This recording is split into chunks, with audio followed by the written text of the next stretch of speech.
नमस्कार। आप सुन रहे हैं द बॉलीवुड रेडियो और मैं हूं आपके साथ आकाश। दोस्तों, आज के इस पॉडकास्ट में किस्सा अमिताभ बच्चन और राजेश खन्ना का है। दोनों के एक दूसरे से प्रतिद्वंदिता के बीच बॉलीवुड इंडस्ट्री का है। जंजीर साल 1973 में जब रिलीज हुई, उससे पहले आनंद राजेश खन्ना के साथ आई अमिताभ बच्चन की एकमात्र सबसे बड़ी कामयाबी थी और उन्हें यह फिल्म नहीं मिलती अगर किस्मत उनका साथ न देती। असफल फिल्मों के साथ जुड़े होने की वजह से अमिताभ दूर दूर तक प्रकाश मेहरा या सलीम जावेद के जहन में नहीं थे और अगर जंजीर को कई लोगों ने नामंजूर न कर दिया होता तो फिर अमिताभ बच्चन की तरफ ध्यान भी नहीं जाता किसी का, ना प्रकाश मेहरा का, ना सलीम जावेद का। राजकुमार, देवानंद और शायद धर्मेंद्र तक ने इस पटकथा को नामंजूर कर दिया था, जो आखिरकार हिंदी सिनेमा को उसका सबसे प्यारा किरदार देने वाली थी। और उधर हाथी मेरे साथी से जगाई उम्मीद को सलीम जावेद ने सीता और गीता, जो साल 1972 में आई, और फिर यादों की बारात में आगे बढ़ाया था। दोनों की राइटर्स जोड़ी कमाल की थी, लेकिन जंजीर के लिए उन्हें थोड़ा और मेहनत करनी पड़ी और उन्हें कोई बड़ा सितारा मिल नहीं रहा था, जबकि दो कामयाब फिल्में थीं, हाथी मेरे साथी और सीता और गीता। प्राण और ओम प्रकाश ने, जिन्होंने इत्तेफाक से जंजीर में अहम किरदार निभाए, वो प्रकाश मेहरा को अमिताभ के नाम की सिफारिश करने पहुंचे और प्रकाश मेहरा खास खुश नहीं हुए अमिताभ का नाम सुनकर और दोनों लेखकों से बॉम्बे टू गोवा, जो साल 1972 में आई थी, जिसमें अमिताभ बच्चन का भी एक रोल था, जो उस समय सिनेमाघरों में चल भी रही थी, और उस फिल्म के क्लाइमेक्स में मारधाड़ वाले जो सीन थे, उन सीन ने जावेद अख्तर को यकीन दिला दिया कि अमिताभ बहुत बढ़िया विजय बन पाएंगे, विजय जो किरदार गढ़ा गया था। और अगर वही मुहावरा इस्तेमाल करें तो फिर बाकी सब इतिहास है, हम सभी जानते हैं। जंजीर की कहानी ऐसी नहीं थी जिसे राजेश खन्ना के साथ जोड़ा जा सके, क्योंकि उस दौर में राजेश खन्ना रोमांटिक हीरो थे और मार धाड़ वाली फिल्में राजेश खन्ना करते नहीं थे। लेकिन तर्क के लिए कह सकते हैं कि अगर प्रकाश मेहरा देवानंद को विजय की भूमिका में लेने के बारे में सोच सकते थे तो फिर राजेश खन्ना के लीड रोल होने के बारे में सोचना कोई बुरी बात नहीं थी। लेकिन अपना पहला बड़ा मौका उनके कारण पाने के बावजूद भी इन लेखकों ने जो फिल्में लिखी, उनमें से किसी ने भी राजेश खन्ना के बारे में नहीं सोचा, जबकि राजेश खन्ना ने ही हाथी मेरे साथी से सलीम जावेद को एक बड़ा मौका दिया था। लेकिन सलीम जावेद ने जो भी लिखा वो सब अमिताभ बच्चन को ध्यान में रख के जंजीर से लिखना शुरू किया और फिर पूरा दशक इसी तरीके से बीता। अब सलीम खान के मुताबिक हाथी मेरे साथी के बाद इस जोड़ी के राजेश खन्ना के साथ फिर कभी काम न करने के पीछे की जो वजह थी वो राजेश खन्ना का अपना रवैया था। सलीम खान एक इंटरव्यू में कहते हैं कि वो समझते थे कि उनकी फिल्में उनकी वजह से कामयाब होती हैं और कभी उन लोगों को नहीं सराहा जो उनके साथ काम करते थे, वो चाहे हम राइटर्स हों या फिर म्यूजिक डायरेक्टर कोई भी हो। वो सिर्फ राजेश खन्ना को लगता था कि फिल्में चलती हैं तो सिर्फ काका की वजह से। वैसे काफ़ी हद तक ये बात सही भी थी। हिंदी सिनेमा में लेखकों की तरफ नज़रिए को बदल डालने वाली जोड़ी, सलीम जावेद की जोड़ी का आधा हिस्सा यानी सलीम खान मानते हैं कि राजेश खन्ना ने उन रिश्तों को संभाल कर नहीं रखा जो उन्हें संभालने चाहिए थे। और ऐसा सोचने में वो ज़्यादा गलत भी नहीं है। जब हाथी मेरे साथी बन रही थी तो सलीम जावेद को महज 10,000 रुपये दिए गए थे। हालांकि उस दौर में बड़ी रकम थी, लेकिन लाखों में खेलने वाले राजेश खन्ना ने 10,000 रुपये दिलवाए थे, जो उन्हें सिप्पी फिल्म्स में मिलने वाली जो मासिक तनख्वाह थी 750 रुपये से बहुत ज़्यादा थे। अब इसे भी आप इस तरह से समझिए कि 750 रुपये महीने के मिलते थे और फिर 10,000 रुपये। फिर भी वो राजेश खन्ना के मेहनताने के मुकाबले बहुत कम थे। राजेश खन्ना उस दौर में 5 लाख रुपए लेते थे। अब आप तुलना करिए ज़रा सलीम जावेद की राजेश खन्ना से। 750 का मासिक मेहनताना और फिर 10,000 रुपये, और कहाँ राजेश खन्ना की 5 लाख रुपए की फीस।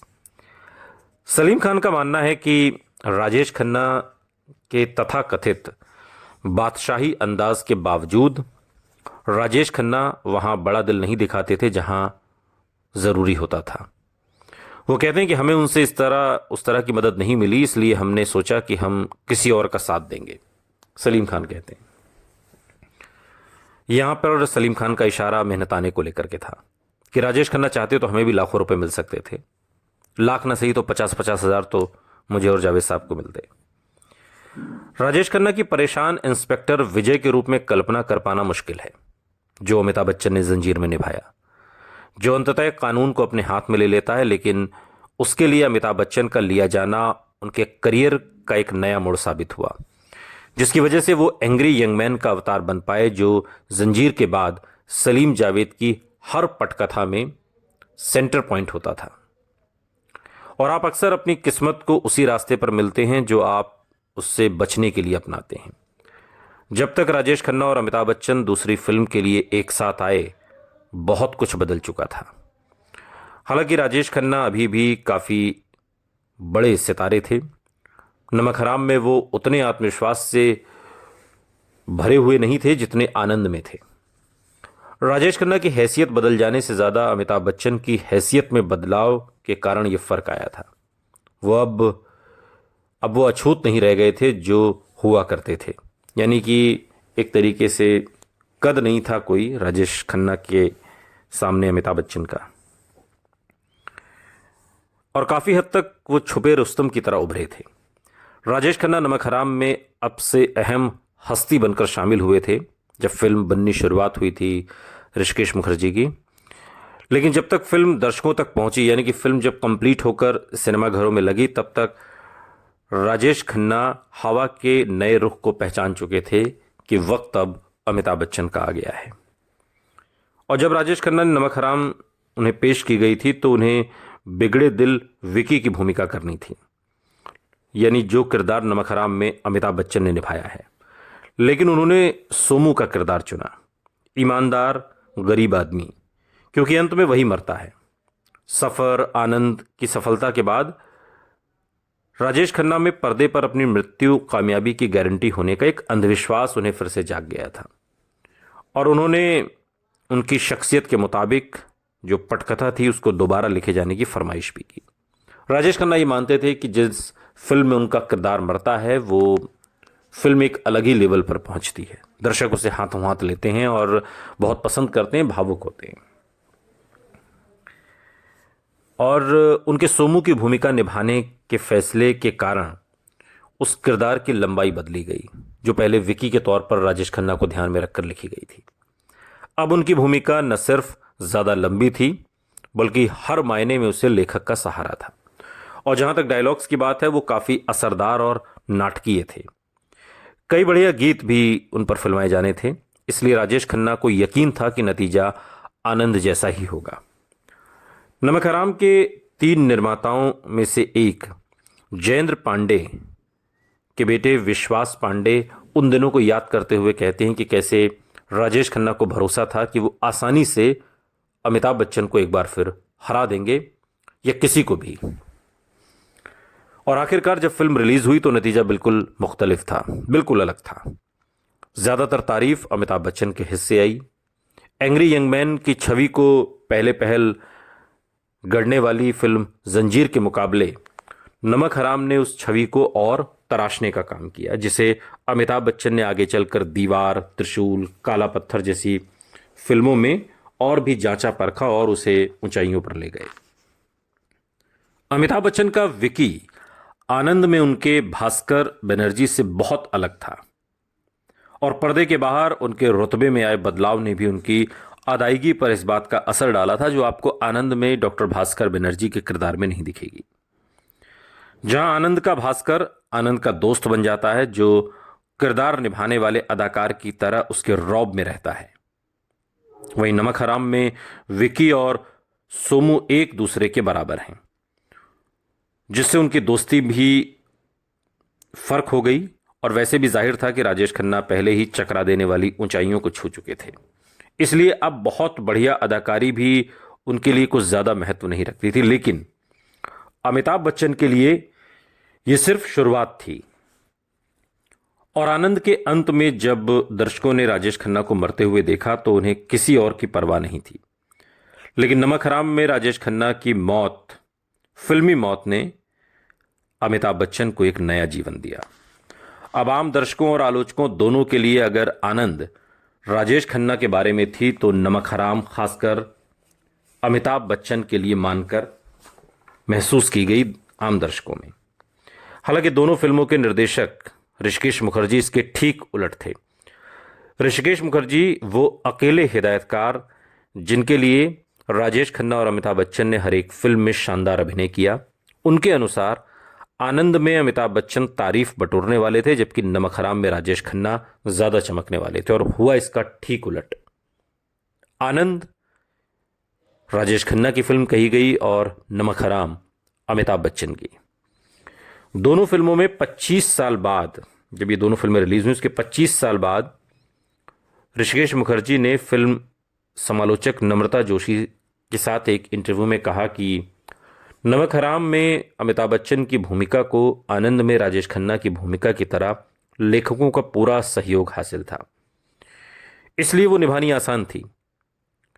हिदायतकार के रूप में वो आगे की कुर्सी से देख परख सकते थे और इसलिए एक आम दर्शक से उल्टा वो आनंद को अमिताभ बच्चन की और नमक हराम को राजेश खन्ना की फिल्म मानते हैं।